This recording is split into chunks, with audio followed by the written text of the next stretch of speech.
थोड़ा सा 1-2 मिनट लग रहा है ज्वाइन होने में।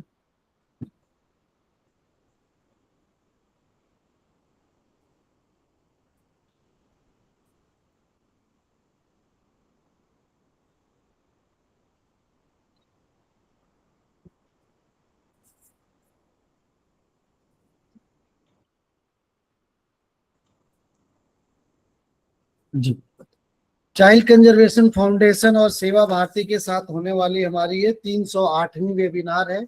आप सभी का हार्दिक स्वागत है। पिछले ही सप्ताह हम लोगों ने विश्व नशा मुक्ति दिवस मनाया था।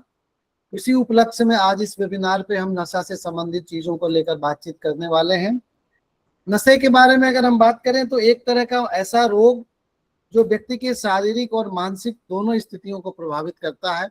सिर्फ शरीर पर प्रभाव नहीं डालता है, उसके मन पर भी प्रभाव पर डालता है। और सिर्फ ये व्यक्ति पर प्रभाव नहीं डालता, वो धीरे धीरे परिवार, समाज और फिर पूरे राष्ट्र पर प्रभाव डालने लगता है। क्राइम की तरफ जाने में नशे का एक बहुत बड़ा योगदान होता है। अगर किसी व्यक्ति को नशे की लत है, उसको वो चीज नहीं मिलती है तो वो किसी का खून करने से भी नहीं हिचकिचाता है।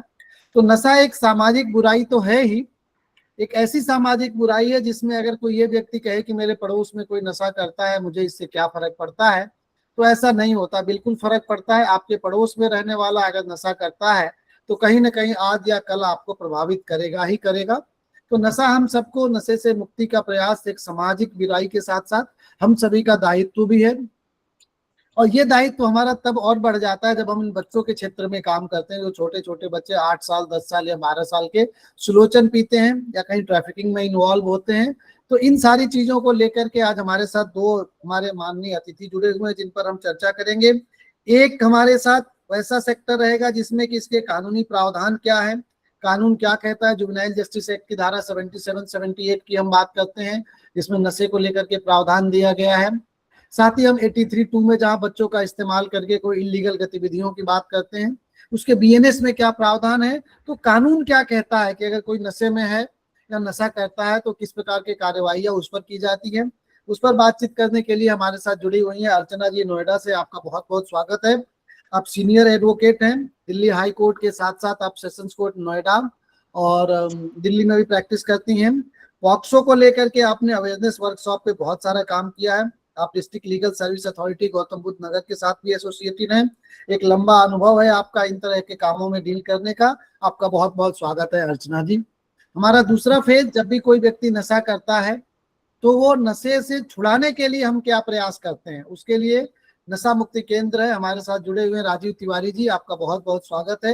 आप डायरेक्टर हैं शुद्धि नशा मुक्ति केंद्र भोपाल के। और ये पहले व्यक्ति थे जब मैं बाल कल्याण समिति में था, हमारी इनसे चर्चा हुई। बहुत रिस्पेक्ट करता हूं मैं राजीव जी की। वो ऐसे पहले व्यक्ति थे जब उन्होंने कहा कि सर हम नशा मुक्ति केंद्र बच्चों के लिए प्रारंभ करते हैं और वहाँ हम बच्चों के लिए फ्री करेंगे, आप जो हमें उपलब्ध करा देंगे पैसा हम उसी में ले लेंगे, हम पैसा नहीं मांगेंगे। इतने बड़े दरिया दिल व्यक्ति हैं राजीव जी। राजीव जी आपका बहुत बहुत स्वागत है।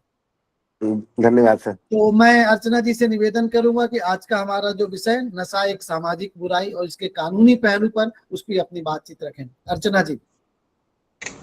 जी सर, आप सभी लोग का इस वेबिनार में बहुत बहुत हार्दिक स्वागत है। सबसे पहले मैं चाइल्ड कंजर्वेशन फाउंडेशन के सेक्रेटरी साहब का अभिनंदन करती हूँ। उनका तहे दिल से मैं शुक्रिया अदा करती हूँ कि जिन्होंने आज मुझे इस वेबिनार के लिए आमंत्रित किया और इस पे मैं अपने विचार को रख सकूँ। एक सेकंड सर।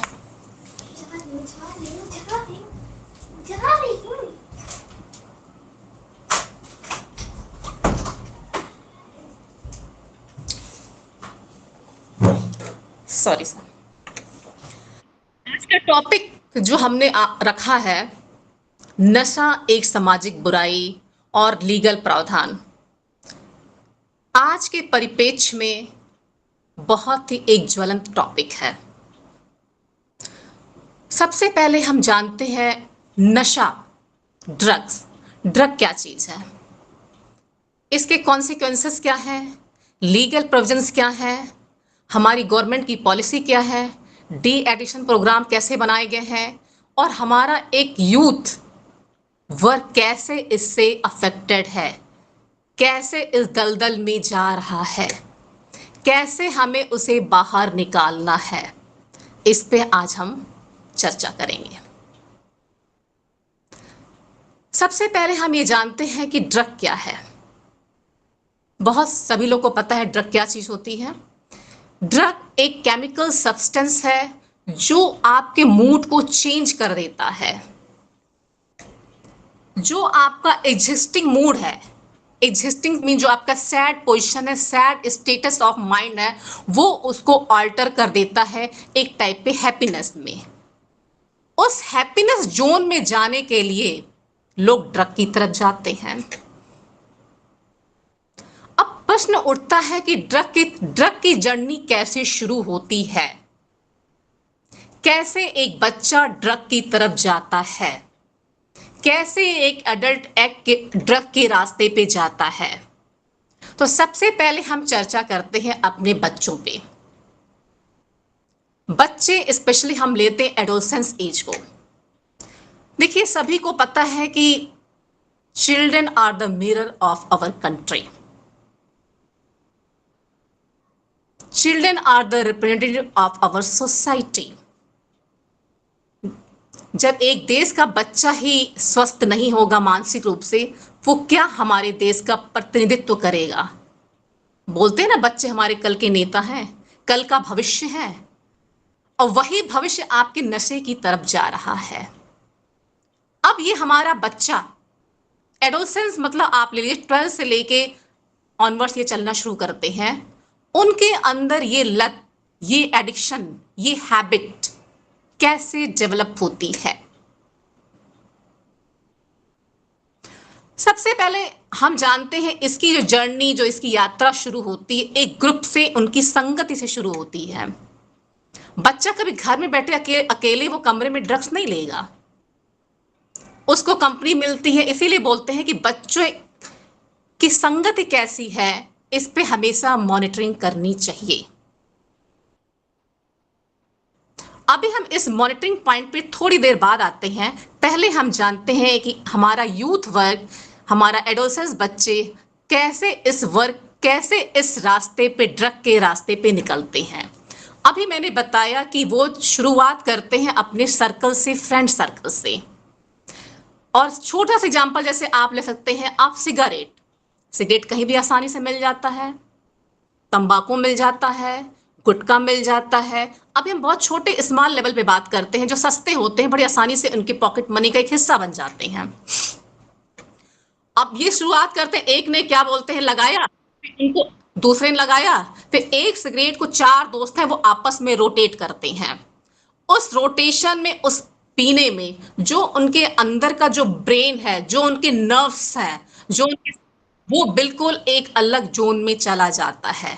वो उस वक्त अपने आप को एक अलग सा ही महसूस करते हैं, यार क्या ही बात है, मजा आ गया पी के।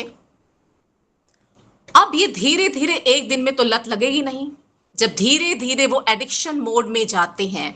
अब टर्म आता है एडिक्शन क्या चीज होती है। एडिक्शन एक नशा का ग्रोथ है। जब नशे की तरफ आप पहुंच जाते हैं, बिल्कुल जब आप उसके बगैर रह नहीं सकते, जब आप फुल्ली एक नशे पे डिपेंडेंट हो जाते हैं, तो वहां पे एक एडिक्शन शब्द आता है। फॉर एग्जाम्पल आप नशे का एडिक्शन देख लीजिए, टेलीफोनिक फोन का भी नशा हो चुका है, बच्चे एक फोन की तरफ भी जा रहे हैं। क्योंकि आज का हमारा विषय एक ड्रग एडिक्शन पे है, तो हम अपने टॉपिक को ड्रग एडिक्शन पे ही लाते हैं। अब बच्चा अब जब ड्रग में एडिक्ट हुआ, तो अब उसके कॉन्सिक्वेंसेस क्या आते हैं, कैसे आपको पता चलेगा बच्चा ड्रग की तरफ जा रहा है। बच्चा आपको नहीं बताएगा कि आज मैं ड्रग ले रहा हूं, मैं सिगरेट पीता हूं, मैं गुटखा लेता हूं। He will not tell you anything else. As a parents, as a guardian, आपकी क्या responsibility, how to sense this one. आपको पता कैसे करना है, कुछ तो गड़बड़ हो रही है। पहला पैटर्न है उनका बिहेवियरल इश्यूज। उनका बिहेवियर बताता है कुछ तो गड़बड़ चल रहा है। बिहेवियर में आपको सिग्निफिकेंट चेंजेस मिलेंगे, उनके टॉकिंग में परिवर्तन मिलेंगे, उनके बात व्यवहार में मिलेंगे, उनके डेली रूटीन में आपको लॉट ऑफ चेंजेस मिलेंगे, उनके स्लीपिंग पैटर्न में मिलेंगे। इसके बाद वो स्कूल भी बंक करना शुरू करते हैं। उनकी आंखों की जो आईज है, उसमें जो रेडनेस है वो बताती कुछ तो गड़बड़ चल रहा है। और सबसे बड़ी बात, बच्चा एक स्पेशल जोन में चला जाता है। स्पेशल जोन से मतलब है वो एक प्रकार से सामाजिक थोड़ा सा अपने आप को बाइकआउट करता है। वो अपने जो खास सर्कल जहां वो उनके साथ लेता है अपने ड्रग्स, सिगरेट, कुछ भी, आप आगे तो बच्चे अब हीरोइन तक भी लेना शुरू करते हैं, जो कि बिल्कुल ही प्रोहिबिटेड है, हीरोइन, कोकीन और ड्रग्स इनको, तो वहां से इनकी शुरुआत होती है। अब आप देखिए एक ड्रग्स लेने के तरीके क्या क्या हैं, किन तरीकों से ड्रग्स को आप ले सकते हैं। एक ड्रिंकिंग वे में होता है, आपका स्मोक वे में होता है, कंजम्पशन होता है, इंजेक्शन होता है। ये सब ड्रग्स लेने के जो रूट्स हैं, जिनके तरीके से वो ड्रग्स को लेते हैं और एक स्पेशल जोन में जाते हैं। अब देखिए नेशनल लेवल पे तो हमारी नेशनल नार्कोटिक ब्यूरो है, स्टेट पुलिस है, जो इन चीजों को मॉनिटर करती है।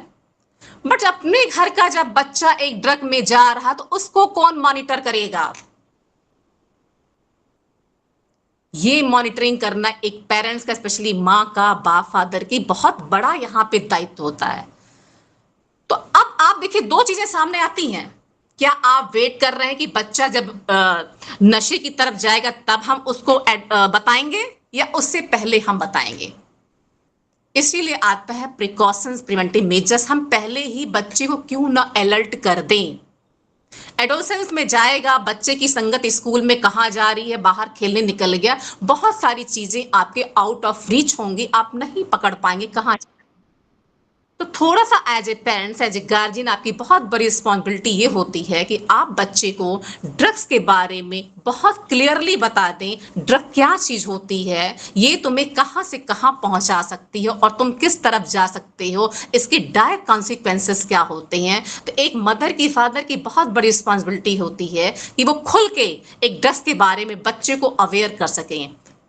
तो इससे ये होगा कि बच्चा एक बार ड्रग्स लेने से पहले सोचेगा कि मेरे पेरेंट्स ने मुझे ऐसा बताया है। आप उस टाइम का वेट ना करें कि बच्चा जब मेरा ड्रग्स ले लेगा, जब स्कूल से कंप्लेन आएगी, तब मैं उसको काउंसलिंग करूंगा।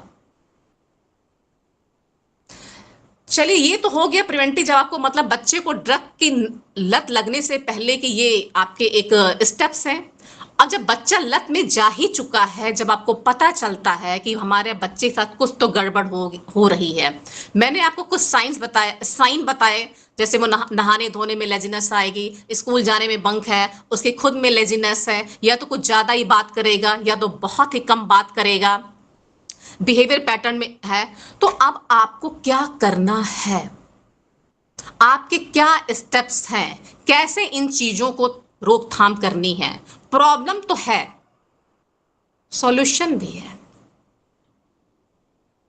हर प्रॉब्लम को एड्रेस करना ही हर प्रॉब्लम का सॉल्यूशन होता है। अब इसे किस तरीके से आप सॉल्व करेंगे? पहले आपको ये है कि देखिए जब बच्चे ने ड्रग लेना शुरू कर दिया तो आप उसको एक एडमोनिश ना करें, झिड़के ना, उसको ताने ना मारें, टॉन्टिंग ना करें, उसको स्कोल्डिंग भी इस तरीके से ना करें कि वो बिल्कुल अपने आप को कुछ ज्यादा ही गिल्ट फील करने शुरू कर दे, घर से बाहर ही भागना शुरू कर दे। धीरे धीरे उसकी काउंसलिंग करें। यदि आपको लगता है कि आप एक प्रोफेशनल काउंसलिंग नहीं कर पा रहे हैं, आप उसको नहीं समझा पा रहे हैं, तो आप हॉस्पिटल में ले जाइए, प्रोफेशनल काउंसलर्स हैं। या बच्चा बहुत ज्यादा नशे में जा चुका, उसका बिल्कुल दिख रहा है कि वो हीरोइन ले रहा है, इंजेक्शन लगवा रहा है, बच्चा घर से जब पैसे देखिए, पैसे की भी चोरी करना शुरू करता है वो कहीं ना कहीं, और चीजें पेरेंट्स को पता लग ही जाती हैं, तो आप उसको काउंसलिंग सेशन दिलवाइए। तो इन तरीके से आप एक यूथ को, अपने बच्चों को इस डायर कॉन्सिक्वेंस में जाने से रोक सकते हैं। अब तो आपने देखा यूथ का एक बड़ा एक यहाँ पे आपने देखा। दूसरी आप देखिए, आप ड्रग्स कहाँ कहाँ चीजें चलती चली जाती हैं। इवन जो जिम जाते हैं, they also use it, body बनाते हैं। अभी पॉक्सो में, जहां तक पॉक्सो में भी है कि जो गर्ल्स, जो सेक्स रैकेटिंग होती है, जो गर्ल्स की सप्लाई करते हैं, जो बिल्कुल टेंडर एज की बच्चियों को ले लेते हैं, इवन 12 साल की, 11 साल की। अब वो बच्चियों की जब सेक्स रैकेटिंग कर लिए तो उनको मैच्योर बनाने के लिए, उनकी बॉडी थोड़ा वेल दिखे, उसके लिए ड्रग्स का भी इस्तेमाल करते हैं, जो इंजेक्शन के थ्रू दिया जाता है, जिससे गर्ल्स थोड़ी उम्र से बड़ी दिखें। कितना बड़ा यहाँ पे मिसयूज है। इसीलिए बोलते हैं कि ड्रग अपने आप में एक मीनियस है, एक सोशल इविल है, एक नेशनल बुराई है।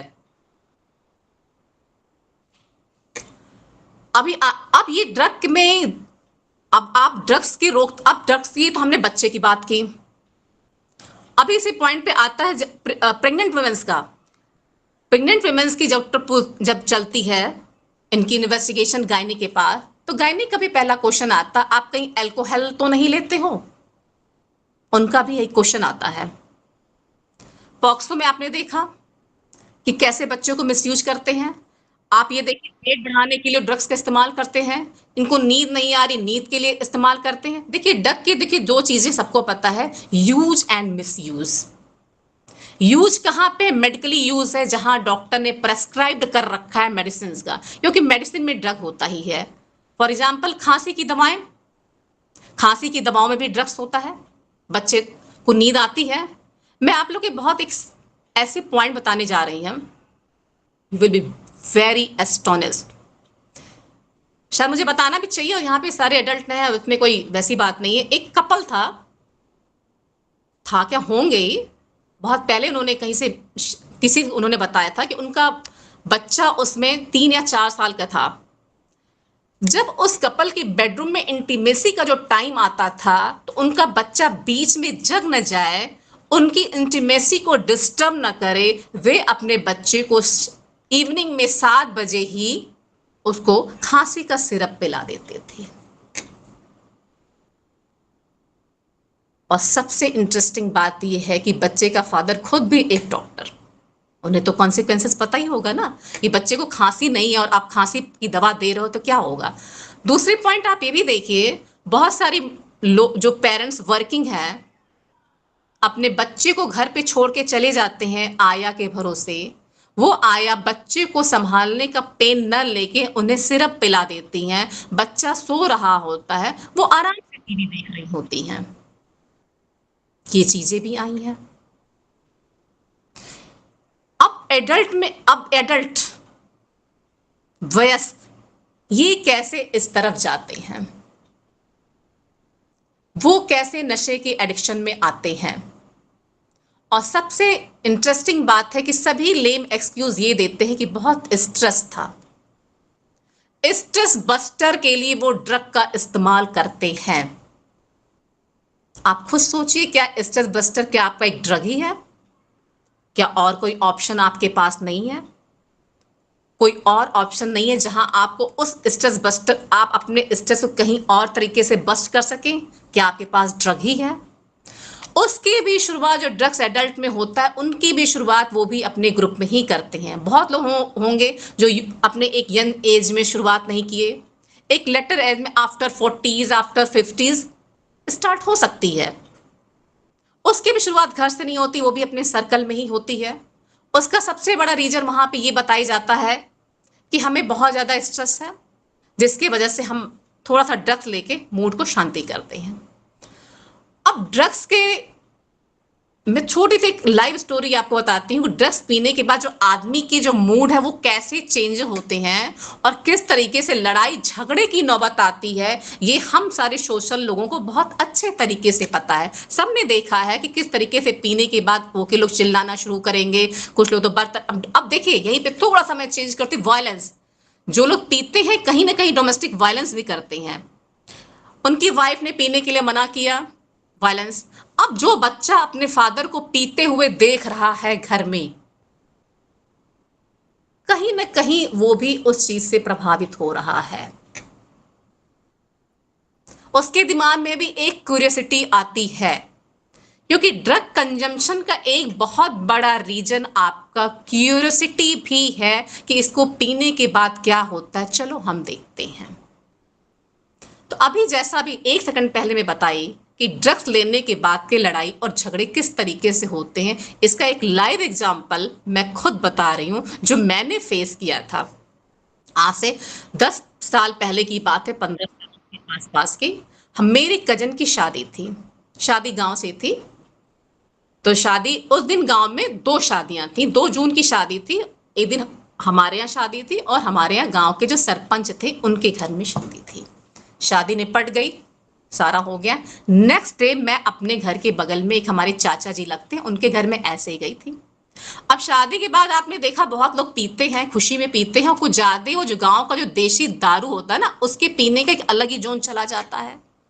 वो भाई साहब पी के बिल्कुल फुल थे और हमें पता नहीं था, उसमें ज्यादा ध्यान भी नहीं दिए। अब उनके घर में गई तो हमसे पूछे जरा इधर आओ, तो कि हाँ चाचा बोलिए क्या बात है। कह जरा सुना है तुमको अंग्रेजी आती, जरा अंग्रेजी में एक ट्रांसलेशन करो। मैंने कहा ठीक है बताइए जरा क्या है। तो ट्रांसलेशन में अभी आपको बताने जा रही हूँ। मेरे घर में एक काम करती थी झाड़ू पोछे वाली, उसका नाम लोगों ने कंपनी रखा था, कंपनी ईस्ट इंडिया कंपनी, वही कंपनी थी। तो मुझसे पूछे जरा एक ट्रांसलेशन ये करो कि तुम्हारे घर में जो शादी हुई थी ना कल, तुम्हारे घर की पूरी खाकर कंपनी की बकरी मर गई। दिमाग खराब की चाचा क्या पूछ रहे थे। नहीं, हमको यही ट्रांसलेशन चाहिए कि तुम्हारे घर की पूरी खाकर कंपनी की बकरी मर गई। कंपनी जो मैंने बताया कि मेरे मेट का नाम है। मतलब बहुत पहले की, मतलब 15 साल, तो फिर भी मैं जल्दी बता रही हूँ, मुझे काफी टाइम हो गया, 20 साल के आसपास की बात होगी। अब हम लोग बच्चे घर में आके अपनी चाची वाची से बताए कि चाचा ऐसे कह रहे थे कि क्या मेरे घर की पूरी खाकर उसकी बकरी मर गई है। उसकी बकरी वाकई मर गई थी, उसी दिन की बात थी। अब हमारे घर वाले भड़क गए, क्या आप कैसे कह सकते कि मेरे घर की पूरी खाकर वो मरी है। अरे सरपंच साहब के यहाँ भी तो शादी थी, उनके यहाँ भी तो पूरी बना था, उनके यहाँ तो घर के पास में थी काम करने वाली, उनके यहाँ भी तो काम करती थी, जो खाना बचा था अपने घर लेके नहीं गई थी, तो हो सकता है कि उनके घर की पूरी खाकर मर गई हो।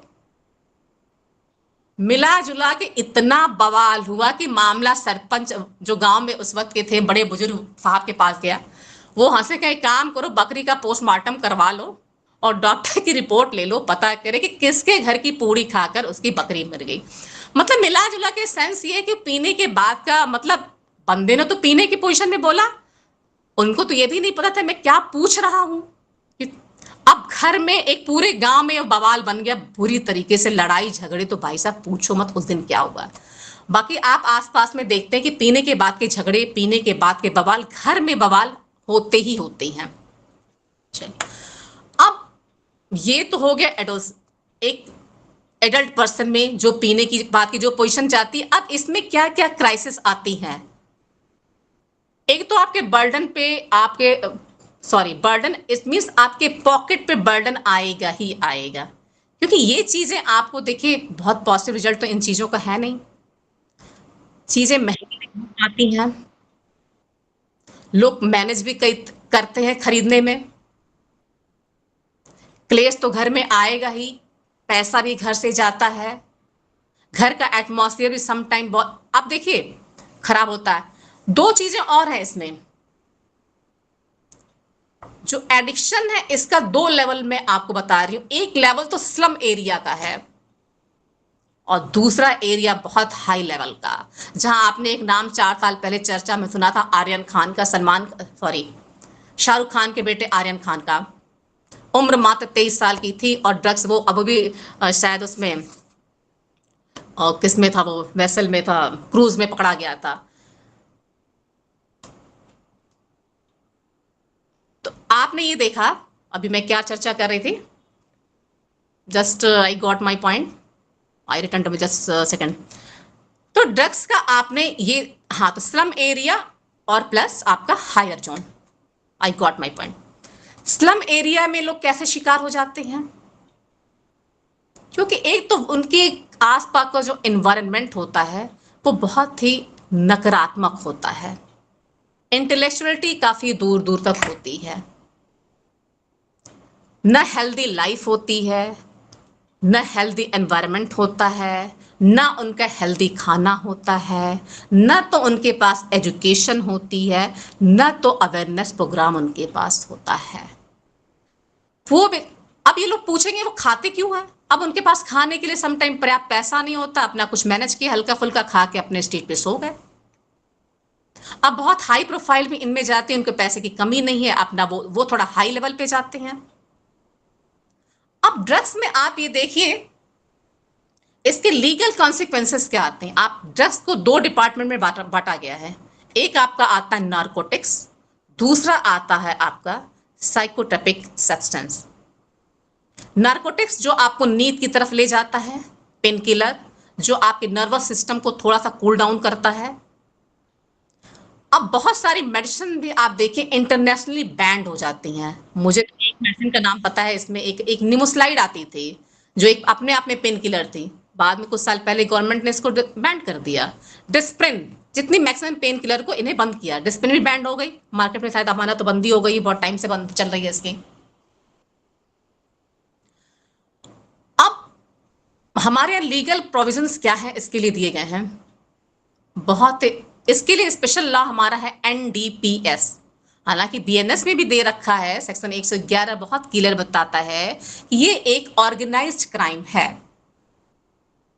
बट हमारा जो एनडीपीएस है, the narcotic drug psychotropic substance, 1985 में ये एक्ट बना। इसमें सब कुछ दिया हुआ कि ये एक्ट जो है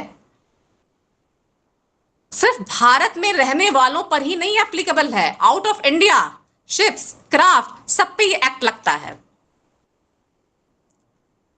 अब अभी हम इस पे आते हैं कौन से इसी मतलब एनडीपीएस में दे रखा है कि ड्रग्स के आपके दो जोन होते हैं। एक होता है मेडिसिनल जो अप्रूव्ड होता है, जिसके लिए आपको लाइसेंस लेना पड़ता है।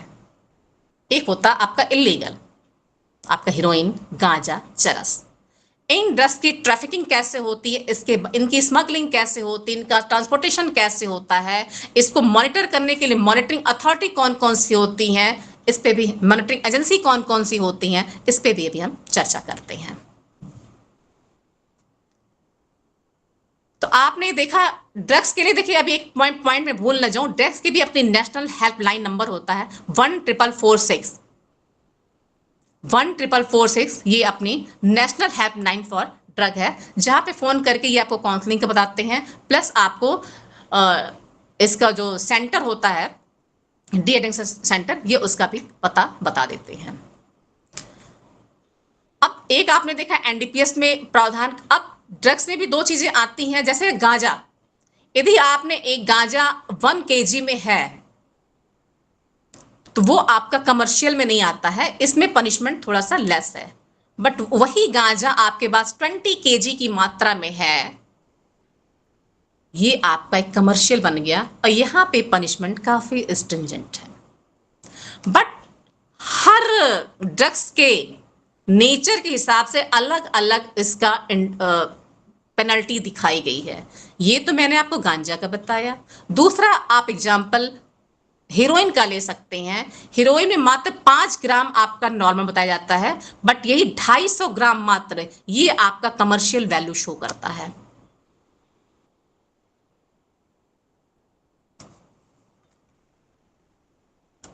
ये चीजें हो गई आपकी। अब नेक्स्ट आइए, एक तो आपका एनडीपीएस बताता है, दूसरा बहुत ही इंपॉर्टेंट लॉ इसमें आता है आपका प्रिवेंशन ऑफ इलिसिट एनडीपीएस। इन चीजों की ट्रैफिकिंग को ये एक्ट रोकता है। ये एक्ट बना था 1986 में। इसके अलावा एक आपका बहुत पुराना एक्ट है 1940 में बना था आपका ड्रग्स एंड कॉस्मेटिक लॉ। ये आपको ड्रग्स का मिसयूज ना हो, इन्हें जो ड्रग्स आपको मेडिसिन पर्पज से दिया गया है ये इनकी ब्लैक मार्केटिंग ना हो, ये लॉ उसको गवर्न करता है। ये तो हो गई आपकी।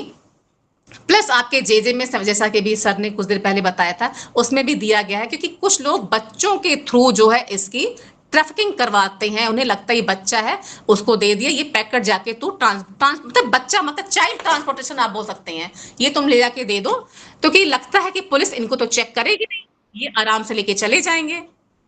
तो यहाँ पे भी आप देखिए जो लोग कराते हैं अपने आप में कितना हिनस क्राइम है कि एक बच्चे को आप एक इस व्यवसाय में प्रकार से, क्योंकि बच्चे को आप उसके बदले में पैसे देते हैं। बच्चा, अब वो बच्चा कौन उठाते हैं? गरीब तबके का बच्चा, क्योंकि अमीरों के बच्चों को उठाएंगे नहीं, वो जाएगा नहीं। अब गरीब बच्चा पैसे के चक्कर में ये काम करता, उसको ये भी नहीं पता है कि इसमें क्या चीज है, इसकी कॉन्सिक्वेंसेस क्या है। उसको लगता है बस एक पैकेट में मुझे इतना सामान दे दिया गया, मुझे इस स्थान पे ले जाना है। अब पकड़े जाने पे अलग हाल आएगा ही, फिर वो उसमें पूरा सिंडिकेट, पूरा रैकेट पूरा हाईलाइट होगा कि किस गैंग का काम है, किसने क्या किया इसकी। अब आपने देखिए हमारी गवर्नमेंट ने कितना काम किया इस पे, नशा मुक्त अभियान चलाया। 15 अगस्त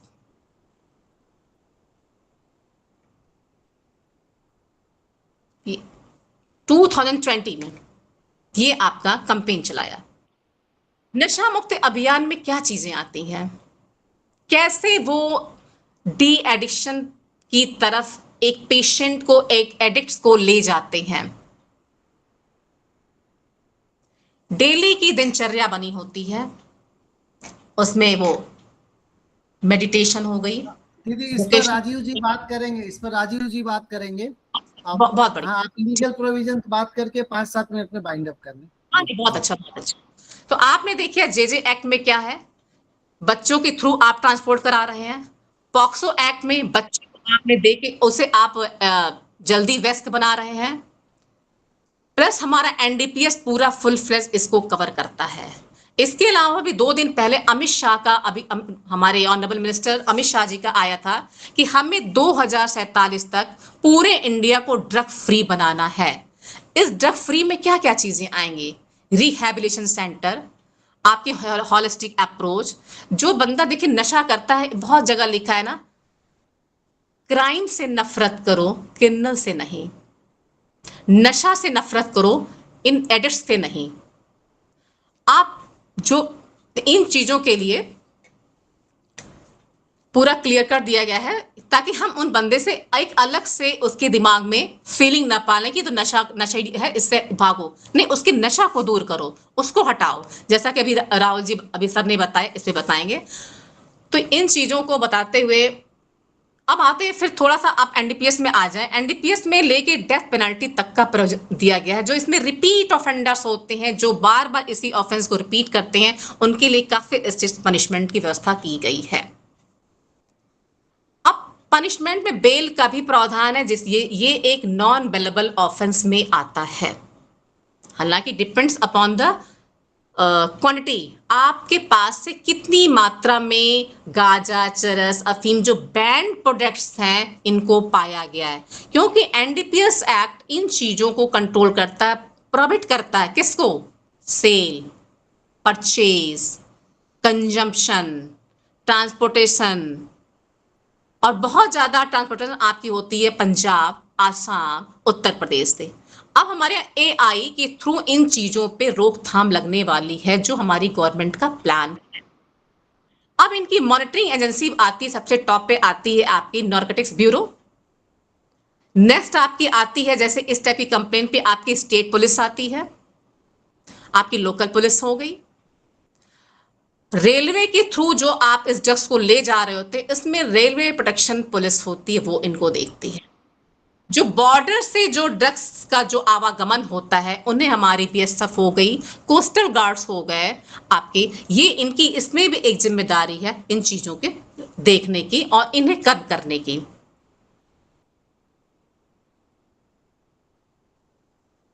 सर हमारा तो इतना ही है, जहां तक है मैंने कवर कर दिया। धन्यवाद दीदी, आप रुकिएगा, आखिरी में हम क्वेश्चन आंसर्स लेंगे। नहीं सर, राजीव जी बिल्कुल। जुड़े हुए हैं हमारे साथ। राजीव जी अपना कैमरा चालू कर लीजिए जी। तो एक पार्ट आपने देखा, दीदी ने बताया कि किस तरह से नारकोटिक्स ब्यूरो या लोकल पुलिस या एनडीपीएस में क्या प्रावधान है, या बीएनएस के 111 जुवेनाइल एक्ट की धारा 77, 78 स्ट्रिक्ट प्रोविजंस हैं। तो एक लीगल एस्पेक्ट, सामाजिक बुराई किस तरह से हमने बात किया। अब हमारा जो दूसरा फेज है, इसका रिहैबिलिटेशन किस प्रकार करते हैं और उसमें क्या चैलेंजेज आते हैं। जब एक व्यक्ति एक दिन में, अगर मैं कोई एक काम, नशे की हम बात करें तो रिपीटेड अगर मैं एक काम कर रहा हूँ और जो मुझे उस समय के लिए प्लेजर दे रहा है, तो मेरे लिए वो छोड़ना आसान नहीं रहता है। जब विड्रॉल सिम्टम्स पे हम जाते हैं तो क्या सावधानियां रखते हैं और किस प्रकार ये टैकल करते हैं, उसके लिए बातचीत करने के लिए मैं राजीव जी को आमंत्रित करता हूं। राजीव जी। जी, सभी को नमस्कार। मेरा नाम राजीव तिवारी है। मैं मध्य प्रदेश सरकार का नशा मुक्त भारत अभियान का मास्टर ट्रेनर हूँ। और धन्यवाद देता हूँ अर्चना जी का और सर का कि उन्होंने मुझे इस कार्यक्रम में शामिल किया। तो दोस्तों, नशे के बारे में इतने कम समय में बात करना बहुत कठिन रहता है, तब भी हम बात तो करने की कोशिश करते हैं। सबसे पहले तो हम बात कर ले कि नशा और ड्रग में अंतर अपन बात की कर लें कि नशा क्या है और ड्रग क्या है। जैसा अभी मैं इधर पढ़ रहा था कि नशा एक सामाजिक बुराई है, तो मैं समझ नहीं पा रहा था नशे से तात्पर्य ड्रग्स से है कि एडिक्शन से है। क्योंकि ड्रग्स तो सामाजिक बुराई हो नहीं सकती, क्योंकि ड्रग्स तो दवाई है और वो इलाज में काम आ रही है। जैसा कि बहन जी ने भी बताया, कोई सी भी ड्रग्स हो, चाहे वो पार्टी ड्रग्स एलएसडी हो। एलएसडी की खोजी की गई थी शराब छुड़वाने के लिए, या जो आजकल बड़ी पार्टी ड्रग्स में चल रही है एमडीएमए। एमडीएमए ड्रग है एंजाइटी की और पोस्ट ट्रॉमा ट्रीटमेंट की। तो जब ड्रग्स को मजा लेने के लिए, अच्छा फील करने के लिए उपयोग करते हैं, तो उसको ड्रग एब्यूज कहा जाता है। तो ड्रग्स तो निश्चित रूप से ड्रग्स मतलब दवा है, औषधि है, और वो सभी उपयोगी चीजें हैं। नो ड्रग्स की हम बात ही नहीं करते सकते, क्योंकि ड्रग्स में क्या चीजें ली जा रही हैं। ड्रग्स में आयोडेक्स भी लगा के ब्रेड के बीच में लगा के खाया जा रहा है। आप उसको समाज से नहीं निकाल सकते। ड्रग्स में हमारे क्षेत्र में मध्य प्रदेश में विंध्य एरिया है, जिसमें कि 10-12 जिले हैं। अनूपपुर है, सीधी है, सतना है, मैहर है, रीवा है, सिंगरौली है, शहडोल है। तो विंध्य क्षेत्र में जो सबसे ज्यादा ड्रग्स चल रही है वो कफ सिरप चल रहा है। अब आप कफ सिरप को समाज में से नहीं हटा सकते कि नो कफ सिरप, इंडिया में कफ सिरप नहीं बनेगा। वो तो खांसी की दवाई है।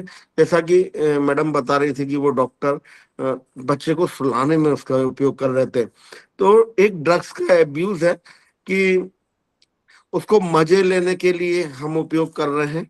क्योंकि ड्रग्स क्या करता है, ड्रग्स को कहते हैं मूड अल्टर सब्सटेंस, या मन स्थिति परिवर्तित करने वाला पदार्थ। कि हम उसको जब लेते हैं, हमारे ब्रेन में एक डोपामिन नाम का हैप्पी हार्मोन रिलीज होता है, जिसके कारण हमको प्लेजर फील होता है। डोपामिन एक हैप्पी हार्मोन है। तो अब हम एडिक्शन पे आते हैं। ड्रग्स हमने जाना क्या है। ड्रग्स दवाइयां हैं, उनका मजे के लिए उपयोग करना, अच्छा फील करने के लिए उपयोग करना जो है वो ड्रग का एब्यूज है। एडिक्शन क्या है? देखिए, अगर हम समझ रहे हैं, जैसा मैं समझ पा रहा हूँ कि नशे से तात्पर्य एडिक्शन से ही है। तो एडिक्शन का मतलब होता है कि किसी भी मादक पदार्थ के ऊपर नियंत्रण समाप्त हो जाना और उसके ऊपर शारीरिक और मानसिक रूप से उसके ऊपर निर्भर हो जाना। एडिक्शन को हम कह सकते हैं एक ऐसा व्यक्ति जो कि कैन नॉट कंट्रोल। अब वो एक ऐसी स्टेज में आ गया है मादक पदार्थों का उपयोग के कारण कि उसका नशे के उपयोग पर अब वो नियंत्रण नहीं कर सकता है। कैन नॉट कंट्रोल मतलब एक वो उसकी मात्रा पे हम नियंत्रण नहीं कर सकता। वो पीता है तो उसका शरीर और मांगने लगता है, उसके शरीर में क्रेविंग होने लगती है। कैन नॉट कंट्रोल, उसे ज्यादा पीनी ही पड़ सकती है। वो लायक ही नहीं रह गया कि अब वो रोक पाए। कैन कैन की बात कर रहे हैं। और कैन नॉट स्टॉप एंटायरली, वो सोचता है कि यार अब मैं रोज पीता हूं तो अब मैं पूरी तरीके से बंद कर दूं, तो वो चाह कर भी पूरी तरीके से बंद नहीं कर पाता है। एडिक्शन से तात्पर्य है कि नियंत्रण खो बैठा है और शारीरिक और मानसिक रूप से उसके ऊपर निर्भर हो गया है। शारीरिक और मानसिक रूप से निर्भरता ये होती है, शारीरिक निर्भरता ये होती है कि यदि वो अब उसको वो मादक पदार्थ नहीं मिलेगा, उसके हाथ पांव कांपने लगेंगे, उसका शरीर पसीना छोड़ने लगेगा, उसको बेचैनी होने लगेगी, उसको उल्टी होने लगेगी, उसको पेट में दर्द होने लगेगा, सर में दर्द होने लगेगा। और यदि डिपेंडेंसी और ज्यादा है तो उसको हेलुसिनेशन आने लगेंगे, उसको वो आवाजें सुनाई देने लगेंगी जो नहीं हो रही हैं, उसको वो दिखने लगेगा जो नहीं हो रहा है। और इससे भी बढ़ के यदि वो smack, heroin, coking, synthetic drugs, injectables या अल्कोहल का हैवी डिपेंडेंट है, तो यदि उसको वो पदार्थ टाइम पे नहीं मिलेगा तो वो डिलीरियम ट्रेमेंस में जा सकता है और उसको कार्डियक अरेस्ट आ सकता है और उसकी डेथ हो सकती है। बहुत सारे पुलिस थानों में पुलिस वालों ने ड्रग एडिक्ट को पकड़ा, उसको किसी अपराध में पूछताछ करने के लिए रखा, उसको नहीं मिली, वो चिल्लाता रहा और उन्होंने उसको 2-3 लठ लगा दिए और वो वहां पे मर जाते हैं। बहुत सारे माता पिता ने अपने बच्चों को कि नहीं, इसे निकलने नहीं जाने देना है, इसको बांध दो, इसको कमरे में बंद कर दो, और उसको नहीं मिली और वो निकल गया। तो ये क्या स्थिति है कि नियंत्रण खो बैठे। अभी एडिक्शन के सब्सटेंस के ऊपर पहली रिपोर्ट जनवरी 2019 में आई। दिल्ली में एम्स है, एम्स हॉस्पिटल में एक national drug dependent treatment centre है। नाम से समझ में आ रहा है, ड्रग डिपेंडेंट ट्रीटमेंट सेंटर। तो ये ड्रग डिपेंडेंट ट्रीटमेंट सेंटर ने जनवरी 2019 में एक रिपोर्ट दी है, magnitude of substance use in India. ये रिपोर्ट कहती है कि हमारे देश में 28 करोड़ लोग मादक पदार्थों का सेवन करते हैं। उन्होंने इसको बाइफरकेट भी किया है कि 16 करोड़ लोग शराब का सेवन करते हैं और 3.5 करोड़ लोग गांजा लेते हैं, 70 लाख बच्चे इनहेल करते हैं, 90 लाख कुछ बच्चे इंजेक्टेबल्स लेते हैं, 1 करोड़ 10 लाख लोग टेबलेट लेते हैं। सिर्फ बाइफरकेट किया है। तो ये रिपोर्ट कह रही है कि 28 लाख करोड़ लोग मादक पदार्थों का सेवन करते हैं, जिसमें से 7.5 करोड़ लोग प्रॉब्लम यूजर हो गए। सभी नहीं हुए, देखिए 7.5 करोड़ लोग प्रॉब्लम यूजर हो गए। प्रॉब्लम यूजर कैसे हो गए कि उनका कंट्रोल खत्म हो गया है और वो उसके ऊपर डिपेंडेंट हो गए, वो खुद भी प्रॉब्लम में आ गए, उनके डिपेंडेंट होने की वजह से, अनकंट्रोल होकर लेने की वजह से उनकी फैमिली प्रॉब्लम में आ गई है और सोसाइटी प्रॉब्लम में आ गई है। कैसे आ गई है? ये लोग लगातार डेथ हो रही है। शराब से केवल 1 साल में 5 लाख लोगों की डेथ होती है। हम यहाँ 1 घंटे वेबिनार में रहेंगे, 1 साल में मिनट भी 5 लाख ही होते हैं। तो कहीं ना कहीं 60 लाख लोग शराब से मर जाएंगे, 60 लोग शराब से मर जाएंगे। साल में जो 5 लाख लोगों की डेथ हो रही है शराब से, तो उनमें से अधिकतर से डॉक्टर कह चुका रहता है कि अब तुम पियोगे तो मर जाओगे, और वो पीते हैं और मर जाते हैं। 80% घरेलू हिंसा के पीछे एडिक्शन है कि एडिक्ट के हाथों से होती है। 50% वायलेंट अपराध जो है उसके उनके पीछे, 60% एक्सीडेंट के पीछे कहीं ना कहीं एडिक्शन है। तो ये रिपोर्ट कह रही है कि 28 करोड़ में से 7.5 करोड़ लोग प्रॉब्लम यूजर हो गए, और इन 7.5 करोड़ में से 6 करोड़ का कहना है कि हम बंद करना चाहते हैं लेकिन चाहकर भी बंद नहीं कर पा रहे हैं। तो जो मैंने बात बोली कि cannot control, cannot stop entirely, वो कुछ उसके शरीर में ऐसा हो गया है कि उसके अंदर अयोग्यता आ गई है कि अब वो नियंत्रण नहीं कर सकता, बंद नहीं कर सकता, और उसको किसी भी कीमत पे चाहिए। तो ये क्या हुआ है? इसका जवाब WHO ने दिया।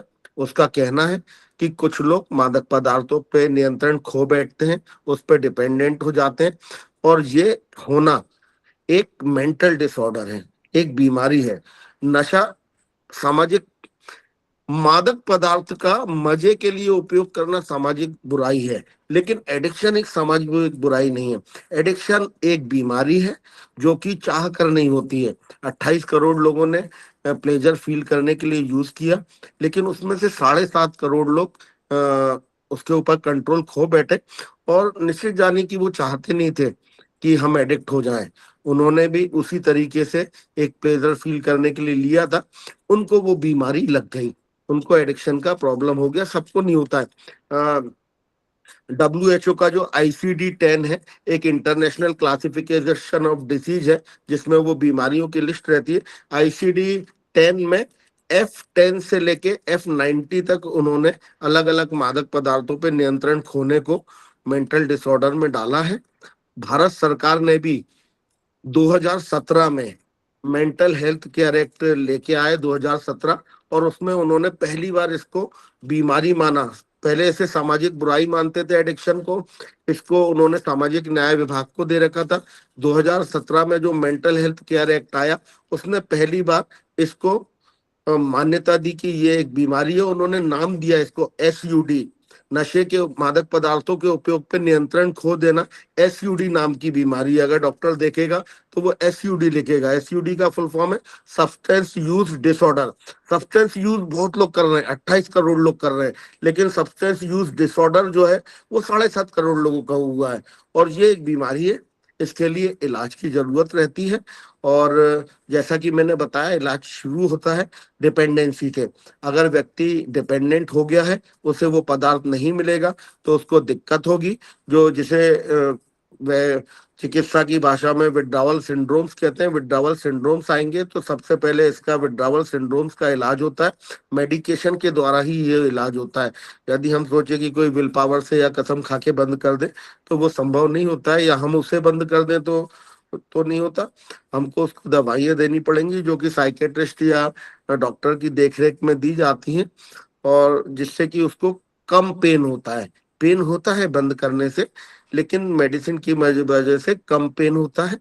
और फिर उसके बाद क्या होता है कि लंबे समय तक मादक पदार्थों का सेवन करने के कारण उसके अंदर बहुत ज्यादा गिल्ट आ जाता है, क्योंकि बहुत से गलत काम हो चुके होते हैं उससे, बहुत से फियर्स होते हैं उसके अंदर बहुत से रिजेंटमेंट्स होते हैं, जिसके कारण वो हमेशा बुरा फील करता रहता है। कहते हैं कि जो ये मादक पदार्थ हैं ये व्यक्ति के आनंद क्षेत्रों पे कब्जा कर लेते हैं। जिन हमारे अंदर जो हमें अच्छा फील कराने के लिए हार्मोन निकलते हैं, तो ये सब्सटेंस जो लोग एडिक्ट हो जाते हैं उनके आनंद क्षेत्रों पे कब्जा कर लेता है, जिसके कारण उनको जब तक मादक पदार्थ नहीं मिले तब तक अच्छा ही फील नहीं होता है, उनको हमेशा बुरा फील होता रहता है।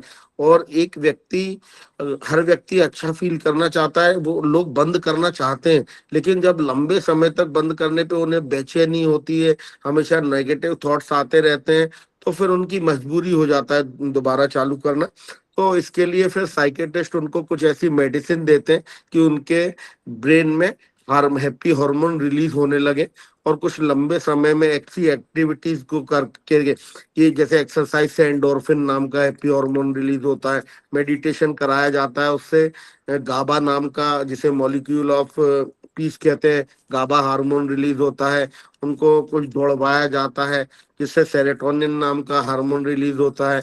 लोगों के साथ अच्छे से व्यवहार करना उनको, जिससे कि ऑक्सीटोसिन रिलीज हो। थोड़ा समय लगता है, इसके लिए उनको लंबे समय के लिए दूर रखना पड़ता है, आइसोलेट करके रखना पड़ता है, क्योंकि अगर उसे नहीं मिले, वो उनको आइसोलेट करके नहीं रखा जाएगा तो वो संभाल ही नहीं पाएगा, उसको पीना उसकी मजबूरी हो जाएगी। अमेरिका में अमेरिका में भी 1 महीने से लेकर 24 महीने तक का रिहेबिलिटेशन का प्रोग्राम रहता है। उनको 24 महीने तक अलग करके रखा जाता है, आइसोलेट करके रखा जाता है, उनकी डिपेंडेंसी के ऊपर डिपेंड करता है। तो ये एडिक्शन एक सामाजिक बुराई नहीं है, एडिक्शन एक बीमारी है जिसको इलाज की जरूरत है। हाँ, मादक पदार्थों को मजे के लिए सेवन करना हमारे समाज में जरूर एक सामाजिक बुराई है, क्योंकि देखा गया है कि जो लोग मादक पदार्थों का सेवन करते हैं उसमें से लगभग 27% लोग उसके एडिक्ट हो जाते हैं। तो हमें बच्चों के फर्स्ट यूज पे ध्यान रखना चाहिए, कि वो हमें फर्स्ट यूज केंद्रित होना चाहिए, कि पहली बार ना, हर बार ना, मादक पदार्थ को पहली बार ना, हर बार ना। क्योंकि वो जो जिज्ञासा मैडम ने जैसा बताया कि एक बच्चा ही दूसरे बच्चे से कहता है एक बार लेके देख मजा आएगा, एक बार लेके देख अच्छा लगेगा, एक बार लेके देख, एक बार लेने से कुछ नहीं होता। तो हमको उसको जागरूक करना पड़ेगा कि किसी भी मादक पदार्थ का केवल एक बार सेवन उसको जीवन भर के लिए उसमें फंसा के और उसकी जान भी ले सकता है, और एक बार लेने की कीमत उसको अपने स्वास्थ्य, अपने सम्मान, अपने कैरियर और सबसे बढ़ के अपनी जान देकर चुकानी पड़ सकती है। और जो लोग फंस गए उनको निकालना कोई बहुत आसान नहीं होता है। बहुत रिजल्ट नशा मुक्ति केंद्रों के कम रहते हैं, क्योंकि यहाँ पे लोग ना उतना खर्च कर पाते हैं, ना उतने लंबे समय का धैर्य रख पाते। तो हमें उन बच्चों पे हम ज्यादा काम कर सकते हैं जो कि इसकी ओर जा सकते हैं। तो मेरे ख्याल से समय हो गया है, और इस विषय पे मैं 2-3 घंटे तक बोल सकता हूँ, और मैं बोलता भी हूँ एक्चुअली। 2.5 घंटे के मेरे सेशन रहते हैं, 2। तो लेकिन यहाँ समय की कमी है, और मुझे इस मंच पे बोलने का मौका दिया सर ने, इसके लिए मैं उनका आभारी हूँ सर, धन्यवाद। धन्यवाद राजीव जी। अर्चना जी, बहुत अच्छी बात कही आपने, एक बार ना हर बार ना, एक बड़ी टैगलाइन है। और कितनी चैलेंजेस आपके समक्ष आते हैं जब इन बच्चों को हम आ, देखते हैं। आज भी मेरे पास एक रिमांड ड्यूटी में ऐसा मामला आया था, ड्रग एडिक्शन का ही मामला था। तो कई बार कानून ऐसा है कि हम हेल्पलेस हो जाते हैं, बहुत कुछ करने की स्थिति में नहीं रहते हैं। पर ये अवेयरनेस मुझे लगता है कि बच्चों को हम बचपन से बताएं ये क्या गलत है क्या सही है, तो काफी हद तक इस चीजों को कंट्रोल किया जा सकता है। सेशन ओपन है क्वेश्चन आंसर के लिए। तो लक्ष्मण सर त्रिपुरा से आपने हैंड रेज किया। लक्ष्मण सर अपना प्रश्न रखें। थोड़े हम शॉर्ट में प्रश्न रखेंगे तो कई सारे प्रश्न ले पाएंगे। लक्ष्मण सर। राहुल जुड़ा है हमारे साथ, 80% स्पेशली एबल्ड बालक है। राहुल का प्रश्न है जब तक कि हमें सोशल मीडिया रील्स इनके भी एडिक्शन होते चले जा रहे हैं, तो नशा मुक्त भारत की हम बात करते हैं, इनके लिए हम इनको कैसे एड्रेस करेंगे, इनसे कैसे पार पाएंगे? जी कोई बता, अर्चना जी।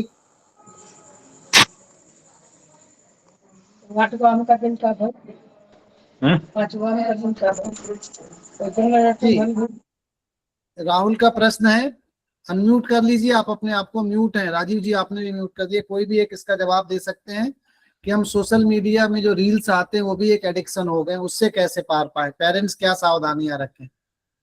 नमस्ते सर, मैं इसका जवाब देना चाहूंगा। WHO ने जो उनका ICD-11 है, ICD-11 में उन्होंने वीडियो गेमिंग की जो गैम्बलिंग है उसको भी एडिक्शन में डाल दिया है। उस पे जो लाइक मिलता है और जो जीतते हैं उससे भी व्यक्ति के ब्रेन में डोपामाइन रिलीज होता है और वो उसका एडिक्ट हो जाता है। इवन जो हमारा बेंगलोर में निम्हैंस है, national institute of mental health and neuro science, उसमें आज सोशल मीडिया के एडिक्शन का वार्ड खुल गया है और उसमें इलाज होने लगा है। WHO ने 2025 में एक कमेटी बैठा दी है सोशल मीडिया के एडिक्शन को बीमारी घोषित करने के लिए, और जिसमें कि साइकेट्रिस्ट, साइकोलॉजिस्ट, सोशल वर्कर है, वो कमेटी बैठ गई है। तो ऐसा लगता है कि 2026 में सोशल मीडिया के एडिक्शन का एक यूनिफॉर्म प्रोसीजर कि क्या इसका ट्रीटमेंट रहेगा वो आ जाएगा, क्योंकि ट्रीटमेंट जो क्या है वो WHO डिसाइड करता है। तो वीडियो गेम की के गैम्बलिंग होने को ऑलरेडी उन्होंने ICD-11 में डाल दिया है, डिसीज में, मेंटल डिसऑर्डर में, कि लोग उस गेम के एडिक्ट हो जाते हैं और कंट्रोल खो बैठते हैं, पूरे टाइम उसी में लगे रहते हैं और बुरी तरीके से बर्बाद हो जाते हैं और उनके ऊपर वही सब इफेक्ट आता है कि पूरी उनकी लाइफ अनमेनेजेबल हो जाती है।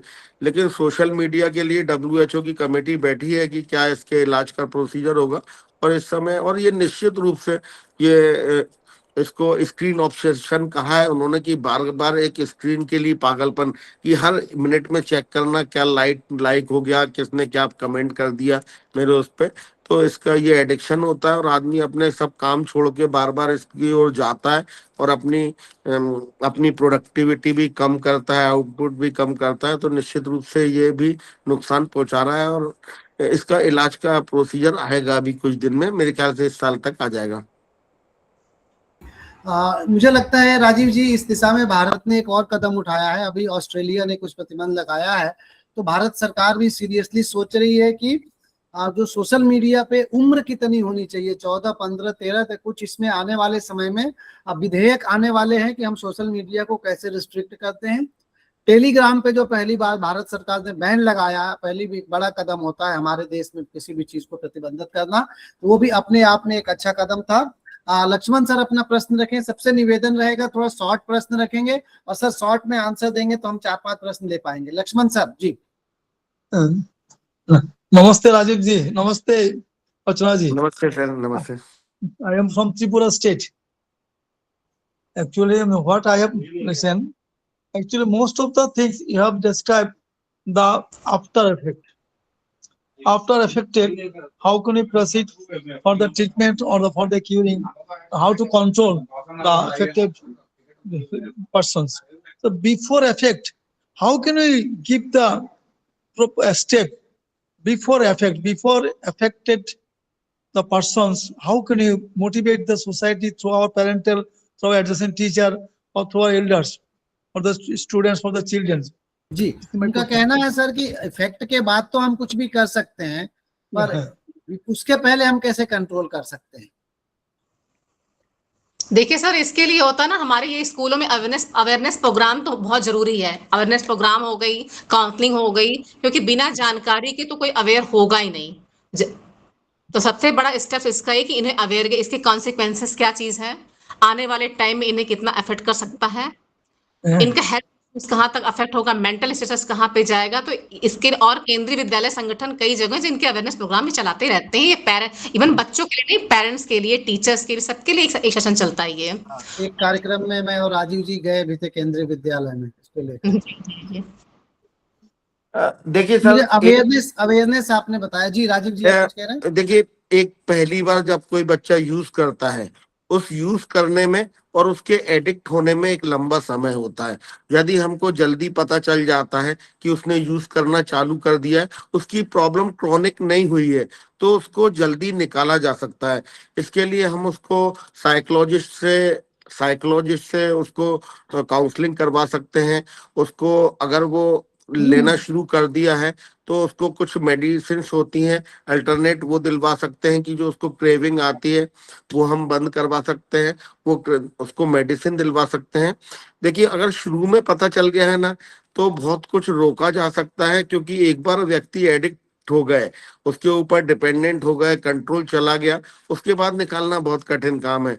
तो अगर ऐसा कोई बच्चे ने शुरू कर दिया है तो हम उसको नशा मुक्ति केंद्र का विजिट करा सकते हैं। ऐसे लोगों के उदाहरण दे सकते हैं जो उसमें बुरी तरीके से फंस गए, उनको ही काउंसलिंग जरूरी है निश्चित रूप से, और काउंसलिंग विशेषज्ञ से ही कराना चाहिए। खासतौर से एडिक्शन काउंसलर जो रहते हैं उनसे करानी चाहिए। वो उनको बता सकते हैं कि तुमने ये जो किया है ये तुम्हें किस ओर ले जाएगा, क्योंकि बच्चे को मालूम नहीं है कि वो किस ओर जा पहुंचेगा। अभी उसे मजा आ रहा है, लेकिन उसे पता नहीं है कि उस मजे की उसको क्या सजा मिल सकती है। हम उसको उस सजा से के लिए जी, अलर्ट करके उसको बचा ममता सकते हैं। दीदी अपना प्रश्न करें, रीवा से जुड़ी है ममता दीदी।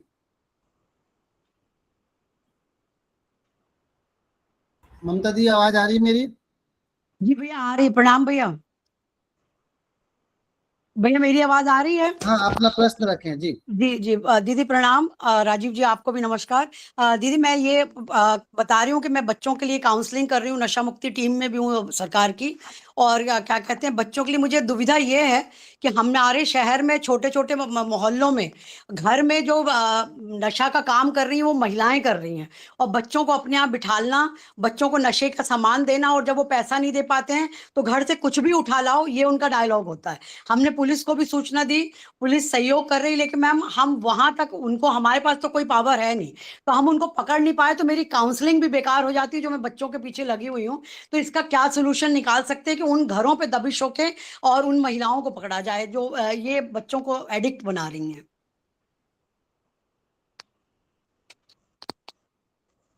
हमको लगता है राजीव जी कहीं ज्यादा इस प्रश्न का उत्तर दे पाएंगे। इसमें मुझे लगता है चूंकि ये जुरिस्डिक्शन पुलिस का है, तो आपको पुलिस की ही सहायता लेनी पड़ेगी। सिविल सोसाइटी इसमें कुछ मदद नहीं कर सकती है। और ड्रग एडिक्ट जो लोग होते हैं बहुत डेंजरस लोग भी होते हैं, तो सीधे हाथ डालते समय बचना भी चाहिए। अगर आपको किसी बच्चे ने बता भी दिया है कि यहाँ से मिलता है, तो आपको कोई कार्रवाई करने के बजाय वहाँ के मतलब नियरेस्ट पुलिस स्टेशन या वहाँ के एसपी और नहीं तो सीएम हेल्पलाइन, इनके थ्रू जाना चाहिए। पर आपको अपना बचाव भी करना जरूरी है उसको लेकर के। जी सर वो सर हमको डायरेक्ट सूचना नहीं मिली। जैसी सूचना हम घूमने तो पता लगाते हुए हमने पुलिस को सूचना दी है सर। और बच्चों की जो काउंसलिंग कर रहे हैं मैम, तो जब तक ये नशा बिकना बंद नहीं होगा तो हमारी काउंसलिंग बेकार है। मैं भी स्कूलों में जा रही हूँ काउंसलिंग के लिए, पुलिस की भी काउंसलर हूँ मैं, लेकिन मैम को मतलब जितना हम समझाते हैं उससे दुगना तो नशा बिकता है। मैडम रंजना जी अपना प्रश्न रखें। रंजना जी, वहां पे देखिए, ड्रग्स माफिया आपका एक्टिव है। हेलो। आप ऐसे बच्चों को बाल कल्याण समिति की मदद से कुछ समय के लिए रिहेबिलिटेशन सेंटर भेज सकती हैं, और वहां पे वो उनसे दूर रहेंगे, और आपको समय मिल जाएगा कि आप उनकी उचित काउंसलिंग कर सके, उनको जो क्रेविंग होने लगी है लेने के और वहाँ कारण पे बाल उससे कल्याण दूर कर समिति सके। एक वो भी कर सकती है, कानूनी रूप से लीगल इंटरवेंशन भी कर सकती है। जी सर। रंजना जी अपना प्रश्न रखें। धन्यवाद मैम। जी सभी को सादर नमस्कार। अर्चना जी और राजीव जी ने बहुत अच्छा डीप बताया, पर उसमें एक चीज मैं और ऐड करना चाहूंगी, इसको अन्यथा न लिया जाए कि जे साफ कहता है कि किसी नाबालिग बच्चे से आप इस प्रकार का कोई काम कराते हैं या पिलाते हैं या बिकवाते हैं तो उसके लिए 7 साल की सजा से लेकर के 1 लाख का जुर्माना तक का प्रावधान है। और बहुत बहुत धन्यवाद दोनों वक्ताओं को। थैंक यू भाई। ब्रजेश भाई। हाँ, सभी को प्रणाम। मैं सिवान बिहार से जेजेबी मेंबर हूँ यहाँ पे। मेरा प्रश्न है कि बच्चे जो हमारे बोर्ड में आते हैं जिन पर एनडीपीएस लगा होता है, अक्सर सभी बच्चों का नहीं लेकिन काफ़ी हद तक बच्चों का कहना है कि हम इसके आदी नहीं हैं, ना ही हम इसका कैरियर के रूप में उपयोग हुए हैं। पुलिस इस सेक्शन को लगा दी है, हमको घर से उठाया गया है, एफआईआर पढ़ने पर कहीं और रहता है, तो ऐसे स्थिति में हम उनको कैसे बचाएं? और दूसरा प्रश्न है कि जो सीजर लिस्ट बनता है नारकोटिक ड्रग का, वो नष्ट हुआ क्या? हमारे जुडिशरी के पास कोई इसका रिकॉर्ड है? उसने अपने निगरानी में इसको नष्ट करवाया, पुलिस के पास आया कहाँ से? इसके लिए हम सब क्या कर रहे हैं? इसके लिए हम सब कुछ नहीं कर सकते हैं, इसलिए आपको ही करना है। अगर बच्चा आपकी कस्टडी में बालक है तो ये सारी प्रक्रिया जेजेबी के थ्रू ही होनी है। तो आपको ही देखना है कि इसको नष्ट किया गया है कि नहीं किया गया है, वो भी आपके जुरिसडिक्शन में ही आएगा। और अगर पुलिस जबरदस्ती उठा रही है तो भी आपके पास 17-18 में पावर है। बच्चे को अगर लगता है काउंसलिंग के बाद कि इस बच्चे की गलती नहीं, तो आप इमीडिएटली छोड़ सकते हैं बच्चे को। वो आपको ही करना है सर। बच्चे कहते हैं कि वीडियोग्राफी भी हुई है सर दिखाकर। अब वो तो देखिए तो बहुत बड़ा सर चैलेंज है, लेकिन इसमें जुडिशरी को ही इंटरवीन करना पड़ेगा और कोई नहीं कर सकता है। या तो जेजेबी, या अगर बड़े लोग हैं तो मतलब सेशंस कोर्ट होगा। क्योंकि सर इसमें कि जो सीजर लिस्ट बनता है चाहे जिसका भी बने, वो नष्ट हो, इस पर सर जुडिशरी को काम करना चाहिए, मेरा विचार है। नहीं बिल्कुल सर।